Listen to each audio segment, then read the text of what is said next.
2024 என்பது நாடாளுமன்ற தேர்தல். அந்த தேர்தலிலே நாம் ஏறத்தாழ படுதோல்வி ஏற்பட்டிருக்கிறது.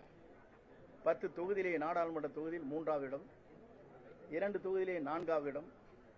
நம்முடைய இயக்கத்தை எப்படி வழிநடத்தி செல்ல வேண்டும் என்ற நோக்கத்தோடு தான் அந்த கருத்துக்கள் பரிமாறப்பட்டிருக்கிறது. நான் அதை சொல்வதற்கு காரணம், மீண்டும் அனைத்து இந்திய அண்ணா திராவிட முன்னேற்ற கழகம் புத்துயிர் பெற்று நல்லாட்சி தமிழகத்திலே நடைபெற வேண்டும். புரட்சித் தலைவர் கண்ட கனவு, புரட்சித் தலைவர் அம்மாவில் கூறினார்களே, 100 ஆண்டு காலம் இந்த இயக்கம் வலிமையோடு இருக்கும் என்று குறிப்பிட்டார்களே, அதற்கு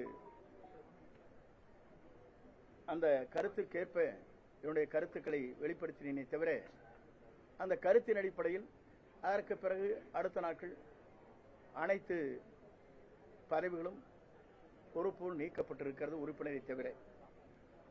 அதற்கு பிறகு நாடாளுமன்ற தேர்தல் வருகிற போதும், மேலவை உறுப்பினர் வருகின்ற போதும் 4 பேர் பரிந்துரை செய்கிற போது நானும் ஒருவனாக இருந்து அந்த பரிந்துரை செய்திருக்கிறேன். அதெல்லாம் பத்திரிகையாளருக்கு தெரியும். என்னை பொறுத்தவரையிலும் இந்த இயக்கம் வலிமையாக இருக்க வேண்டும். இந்த இயக்கம் தான் எங்களுடைய உயிர் மூச்சாக இருந்து கொண்டிருக்கிறது.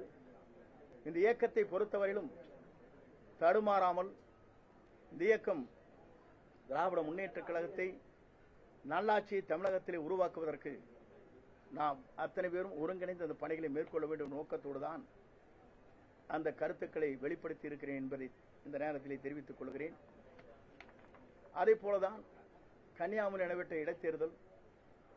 அந்த இடைத்தேர்தலில் நாம் வாங்கி இருக்கிற வாக்கு என்ன என்று சொன்னால் 5126 வாக்குகள் தான் பெற்றோம்.